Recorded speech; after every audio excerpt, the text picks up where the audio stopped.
Sa panahon ng tagsibol, nangyayari ang isang mahiwagang kaganapan sa kosmiko, at nagbubunga ito ng mga hypothesis sa mga eksperto tungkol sa kung ano ang magiging resulta. Nagtatalo ang mga astronomo tungkol sa ilang teorya, habang ang mga inhinyero ay nasasabik sa mga variable at magnetic field. Sa kabilang banda, ang mga mistiko ay lumalabas din at nangangaral tungkol sa katapusan ng mundo, gaya ng dati. Ngunit sa pagkabigo ng lahat, ang kaganapang kosmiko ay hindi nagdudulot ng anumang nakikitang epekto sa anumang bagay, maliban sa isang hindi napapansing nilalang, na ang mga langgam. Ang maliit at halos itinuring na hindi gaanong anyo ng buhay ay tumatanggap ng pinakamalaking pagbabago sa kasaysayan ng kaharian ng hayop. Sa lumalabas, ang iba't ibang uri ng langgam ay biglang nag-evolve sa intelektual sa isang exponential rate, na nagpapahintulot sa kanila na bumuo ng isang pugad na isip. Unang natuklasan ito ng isang biologist na nagngangalang Dr. Ernest Hobbs at nagsimulang magsagawa ng pagsisiyasat.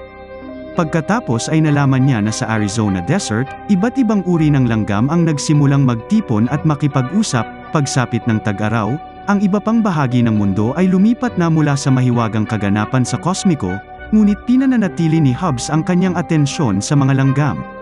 Sa paglipas ng panahon, kaunting bahagi lang ng kanyang pananaliksik ang ibinabahagi sa mundo, habang ang karamihan sa mga ito ay pinananatiling lihim. Kaya, kapag ang isang espesyalista sa impormasyon na nagngangalang James Lesko ay sumali sa Hobbs sa kanyang pananaliksik, wala siyang kahit isang ideya kung ano ang kanilang haharapin. Samantala, ang isang langgam na may berdeng tiyan ay tila pinangangasiwaan ang lahat ng iba't ibang uri ng langgam na nakabuo ng bagong kolonya. Bumisita rin ang langgam na ito sa reyna ng langgam at tinitingnan ang mga manggagawang langgam na nag-aalaga sa kanyang mga itlog.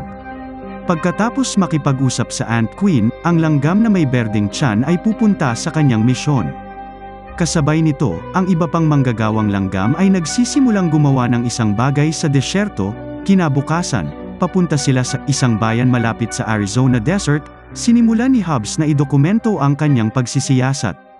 Ayon kay Hobbs, ang tradisyonal na antagonism sa pagitan ng iba't ibang uri ng langgam ay huminto na. Higit pa rito, mayroon ding mga kapansin-pansing pagkawala ng mga insektong iyon na naninira ng mga langgam gaya ng mga mantis, beetle, at spider. Kung magpapatuloy ito, haantong ito sa huli sa hindi maiiwasan at exponential na pagtaas sa populasyon ng langgam. Sa makatuwid, ang Hobbs ay nagmumungkahi ng isang agarang ganap na pag-atake laban sa mga langgam, na nangangailangan ng isang istasyon ng eksperimento na itayo gamit ang ilang piraso ng kagamitan na kinakailangan upang matugunan ang problema. Pagdating sa bayan, na halos walang laman na parabang pinagkaaitan ito ng buhay sa lahat ng dako, nakatuklas sila ng 7 kakaiba, ngunit perpektong disenyong tore na may maliliit na siwang na likha ng mga langgam. Pagkatapos noon, pumunta sina Hobbs at James sa isang malapit na farm kung saan nakahanap sila ng mga patay na tupa at kinatay ng mga langgam. Nakikipag-usap din sila sa nag-iisang magsasaka na natitira sa bayan, si G. Eldridge. Pinakita ng magsasaka sa dalawa ang isang makeshift fire defense system na kanyang idinisenyo kung sakaling subukang salakayin sila ng mga langgam, pati na rin ang pagpapakilala sa kanila sa kanyang asawang si Mildred, kanilang apo na si Kendra at katulong na si Cleet. Sinabi ni Mr. Eldridge kina Hobbs at James na ang tingin ng mga tao noon ay isang uri lamang ng infestation. Ngunit habang lumalala ang pang-aapi araw-araw, nagpa siya ang mga tao na umalis hanggang SSA, sila na lang ang natitira. Tinanong ni Hobbs ang magsasaka tungkol sa mga tore, ngunit walang ideya si Mr. Eldridge tungkol sa mga ito. Matapos makuha ang lahat ng impormasyon na makukuha nila mula sa magsasaka, inaabisuhan ni Hobbs si Mr. Eldridge na siya at ang kanyang pamilya ay kailangan ding lumikas mula sa bayan. Nang marinig ito, nagprotesta si Mildred na hindi nila maaaring itaboy lang sila sa sarili nilang bahay at lupa. Ngunit itinuro ng kanyang asawa na may punto si Hobbs. Pagkalipas ng ilang araw, ipinapalagay ni Hobbs na ang zone ay wala na ngayong mga sibilyan. Sa oras na ito, ang istasyon ng eksperimento ay nakumpleto rin at nakapag-iisa. Sa lahat ng nakaset up, opisyal na ngayong magsisimula ang eksperimento. Inoon ang lahat ng kinakailangang kagamitan, sisimulan nilang subaybayan ang mga pattern ng pag-uugali ng mga langgam kinabukasan. Nakatanggap si Hobbs ng tawag mula sa mga nakatataas, na nagsasabing gusto nila ang resulta ng kanilang pag-aaral sa lalong madaling panahon. Bagamat itinuturo ni Hobbes na ang kanilang ginagawa ay hindi kasing tumpak ng iba pang mga eksperimento at nangangailangan ng mas maraming oras at pasensya, ang mga nakatataas ay nagpapatuloy na humihiling kay Hobbes at James na gawin ang anumang kinakailangan upang mapabilis ang eksperimento. Dahil doon, pumunta si Hobbes sa tower at sinisira sila gamit ang baril, habang sinusubaybayan ni James mula sa istasyon kung makakakuha sila ng anumang aktibidad mula sa mga langgam. Sa kabutihang palad, nakuha nila ang resulta na gusto nila. Gayunpaman, sa paglaon ng gabing iyon, ang mga Eldridge, na lumabas na nasa bayan, ay inatake ng langgam. Habang paulit-ulit na nakakagat ang kanilang kabayo, nagpunta si Mr. Eldridge upang tasahin ang sitwasyon nito, para lang malaman na huli na ang lahat. Pagkatapos, hiniling niya kay Mildred ang kanyang baril, nagpaplanong wakasan ang paghihirap ng kanilang kabayo. Nang makita ito, napaiyak si Kendra. Noon lang, nakita ni Cleet na gumuho ang bahay habang sinisira ito ng mga langgam mula sa loob. Dahil walang ibang mapagpipilian, sumakay ang pamilya sa kanilang truck at umalis.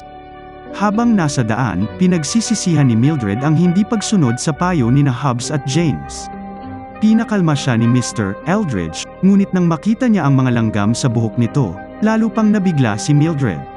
Sinusubukan niyang tamaan ang mga langgam, tinamaan din ang nagmamanehong si Mr. Eldridge sa proseso. Ang masama pa nito, ang truck ay puno rin ng mga langgam. Dahil doon, nawalan ng kontrol ang magsasaka dito at nag-crash malapit sa istasyon ng eksperimento. Sa kabutihang palad para sa kanila, walang nasaktan sa pag-crash, ngunit napipilitan silang magpatuloy sa paglalakad. Samantala, sa istasyon, nagawa na ni James na sirain ang pangunahing paggalaw ng mga langgam. Pagkatapos ay pinapagana niya ang kanyang mga ant signal sa pamamagitan ng digitizer para record ang mga ito sa tape. Sa pamamagitan nito, sa wakas ay makakahanap na siya ng ugnayan sa pagitan ng mga galaw ng langgam at mga wika at naisip niya na ang mga langgam ay talagang nakikipag-usap sa isa't isa. Ngunit bigla na lang, naputol ang supply ng kuryente sa istasyon, at sumabog ang kanilang truck. Hulaan ni Hobbes na pumapasok ang mga langgam sa generator, ngunit tiniyak niya kay James na malapit nang magsimula ang backup na supply. Kapag bumalik ang power supply, naglalabas si Hobbes ng dilaw na kemikal upang ibalik ang pabor sa mga langgam. Gayunpaman, hindi niya napansin na ang Eldridges ay nasa labas din, sinusubukang makarating sa istasyon para humingi ng tulong.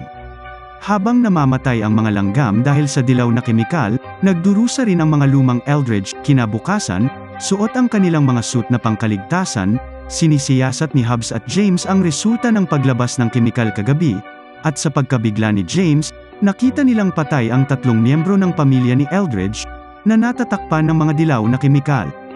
Gayunpaman, walang pagsisisi sa kanila si Hobbes at patuloy na sinisiyasat ang kanilang truck. Dahil nabighani, sinabi niya kay James na para pasabugin ang generator, gumawa ang anggal langgam ng isang kadena at isinakripisyo ang kanilang mga sarili. Gayunpaman, hindi ibinahagi ni James ang anumang pagkahumaling ni Hobbes at itinuro nito na sanhi ng buhay ng 3 tao. Muli, dinidismiss siya ni Hobbes, basta-basta na sinasabing minsan lang pumapatay ang mga tao. Habang sinusuri nila ang katawan ni Cleet, nakakita sila ng mga butas sa kanyang mga kamay kung saan lumalabas ang ilang langgam. Sinasamantala ni Hobbes ang pagkakataon na kolektahin ang mga langgam para sa karagdagang pag-aaral. Sa oras na ito, lumabas si Kendra mula sa isang cellar door, lumabas na nakaligtas pagkatapos niyang makapagtago sa basement ng isang kalapit na bahay. Agad nilang dinala siya sa istasyon at pinapahinga siya pagkatapos ma-disinfect ang kanilang mga sarili. Sa loob, patuloy na pinag-aaralan ni Hobbes ang mga langgam na nakolekta niya, na kung saan ay kasama ang langgam na may berdeng tiyan. Sa sandaling iyon, ibinunyag ni Hobbes kay James na pagka-top 0s ng kanilang ebolusyon, ang langgam ay hindi na itinuturing na isang individual. Sa halip, ang langgam ay kasalukuyang isang individual na cell na gumagana bilang bahagi ng kabuuan.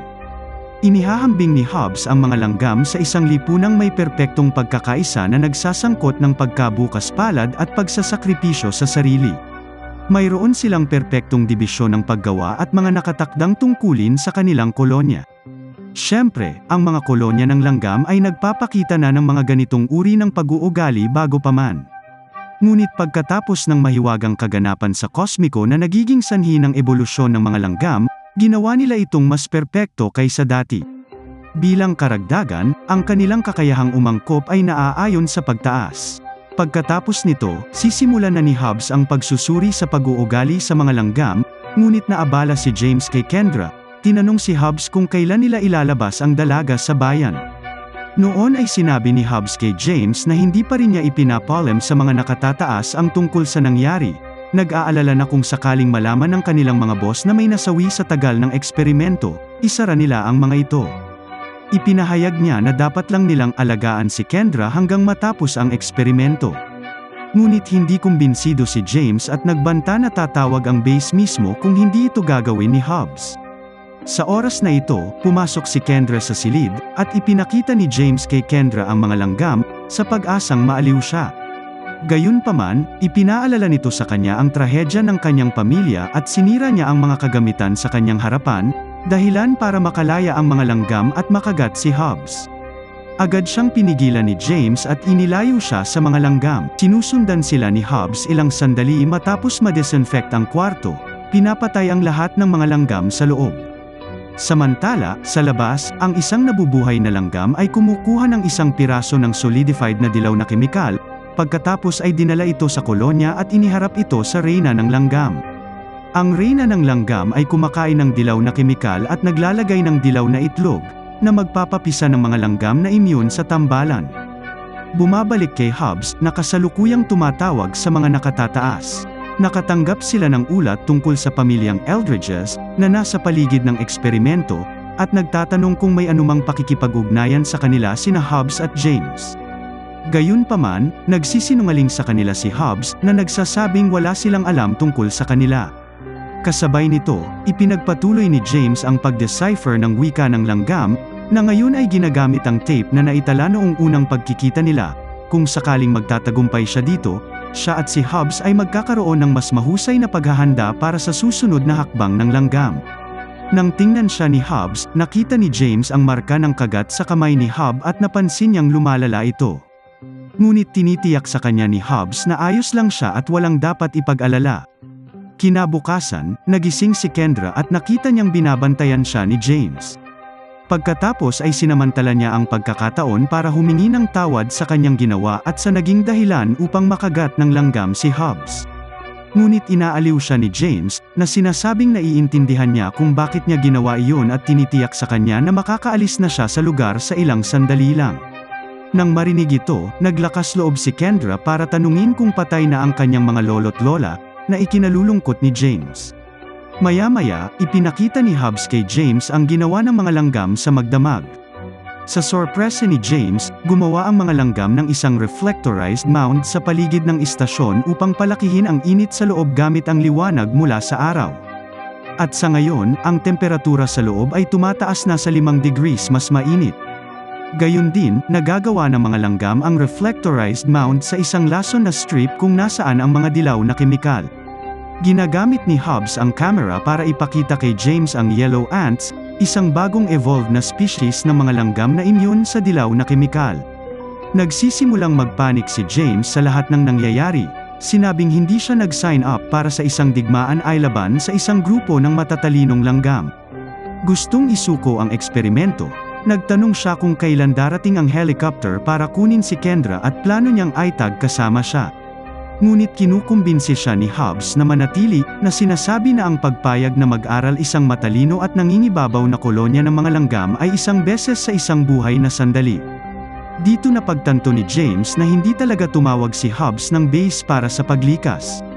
Ngunit nang siya mismo ang tatawag sa base, biglang nag-short circuit ang control panel. Sa lumalabas, nagsimula na ang mga langgam sa kanilang pag-atake. Habang tumataas ang temperatura sa loob ng istasyon, inaayos ni Hobbs ang air conditioning unit para balansehin ang init ng lugar. Habang nakikinig ng mabuti, napansin niyang may langgam sa loob ng air conditioner. Upang kontrahin ito, naglalagay din siya ng isang mantis sa loob. Sa kabilang panig ng istasyon, pinapakinggan ni James si Kendra sa isang puting tunog na bawat tunog sa mundo ay pinagsasama-sama. Pagkatapos ay ipinadala niya ito sa mga punso sa labas, at kapag ito ay tumalbog pabalik sa kanila, isang tunog ang nawawala.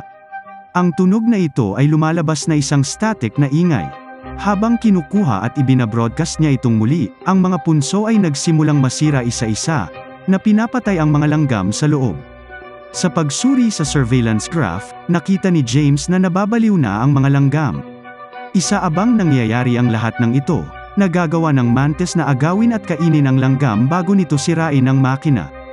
Sa kasamaang palad, ang langgam na may berdeng tiyan ay lalabas at hinihila ang mantis pababa sa isang live wire. Habang piniprito ng wire ang mantis, nasusunog ang air conditioner at kalaunan ay nasira. Pinahinto ni na James at Kendra ang apoy sa pamamagitan ng pag-on ng sprinkler system. Pagkaraan ng ilang sandali, nakipag-usap si James kay Hobbs, nagtataka kung paano at bakit tila alam ng mga langgam ang lahat ng kanilang mga galaw at plano.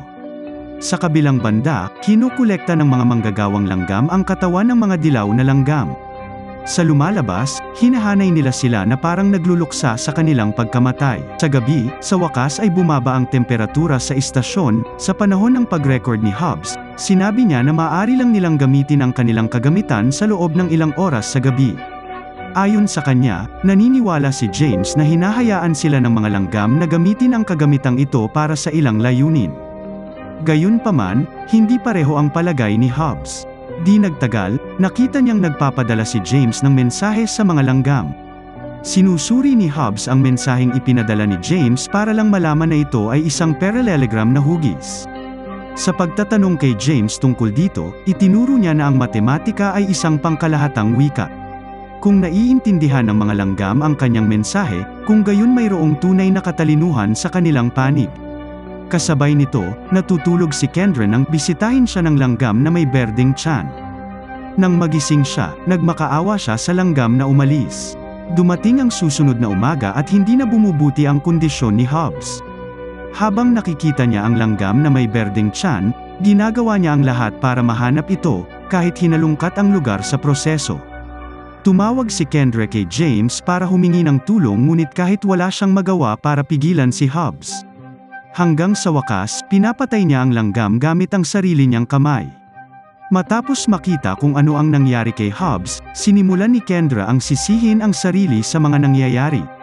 Sa gabi, humihingi ng paumanhin si Hobbs kay James para sa kanyang nagawa. Sinabi ni James na kailangan lang niyang magpahinga at matulog. Sa oras na ito, napagtanto ni Hobbs na kung gusto nilang ibagsak ang kolonya, dapat nilang alisin ang kanilang reyna. Pero sumusuko na si James. Ang tanging inaasahan niya sa ngayon ay ang awa ng mga langgam, nagnanais na palayain sila. Gayunpaman, hindi pinababayaan ni Hobbs ang pag-isip na lumaban. Sa sandaling magpadala ang mga langgam ng mensahe, hahanapin ni Hobbs ang reyna ng langgam. Si James, sa kabilang banda, ay nag-decipher ng mensahe ng mga langgam, na tila bilog na may tuldok sa loob. Sa palagay niya, ang mga ants ay nagpapahiwatig na sa halip na ang mga ants ay ang mga paksa ng pagsubok, ang Hobbs, James, at Kendra ay ang aktwal na mga paksa ng pagsubok habang ang mga ants ang nag-aaral sa kanila. Higit pa rito, ang tuldok sa loob ay nagpapahiwatig na may gusto sila sa kanilang tatlo. Nang marinig ito, naalala ni Kendra ang panahong sinira niya ang mga kagamitan sa lab at pinatay ang mga langgam noon, sa pag-aakalang, siya ang gusto ng mga langgam. Naputol ang kanilang pag-uusap ni Hobbs nang ipaalam niya kay James na nagawa niyang hanapin ang Ant Queen. Sinasamantala ang pagkakataon habang ang dalawang lalaki ay nakakagambala. Lumabas si Kendra at isinakripisyo ang kanyang sarili para sa kapakanan nina James at Hobbs. Pagbalik sa loob, naghahanda si Hobbs na harapin ang Ant Queen, ngunit sinubukan ni James na pigilan siya, at sinabing wala siyang kondisyon para gawin ito.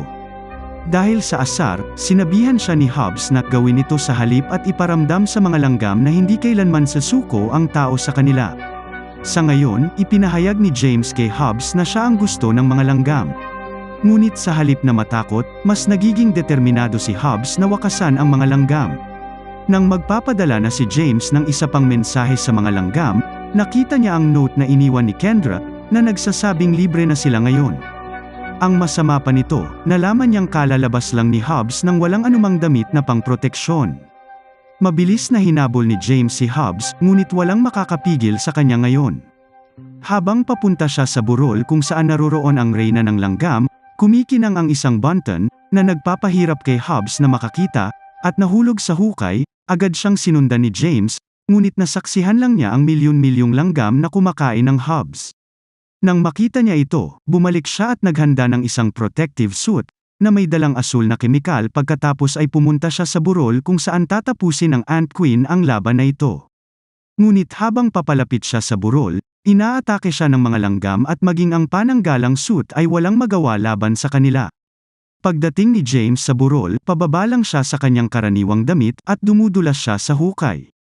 Ngunit sa kanyang pagtataka, nakita niyang buhay pa si Kendra, naghihintay lamang sa kanya. Sa sandaling iyon, napagtanto ni James na hindi gusto ng mga langgam si Hobbs, ngunit sa halip ay sila ni Kendra. Habang tinatanggap siya ni Kendra nang bukas ang mga kamay, alam niya na sila ay binabago at ginagawang bahagi ng kolonya para sa layuning ang mga langgam lang ang makakaalam. Nagtatapos ang pelikula sa paglubog ng araw habang nagpapatuloy sina James at Kendra sa misyon na ibinigay sa kanila ng kanilang reyna. Wakas. Maraming salamat kaibigan sa patuloy na pagtangkilik at pagsuporta sa ating channel na Tagalog Pinoy Movie Recap. At kung sakaling ngayon lang tayo nagkatagpo sa pamamagitan ng video na ito ay please lang huwag kalimutang mag-like, mag-subscribe at pakipindot na rin ang bell. Hanggang sa muli, ako si Richard Belen, goodbye.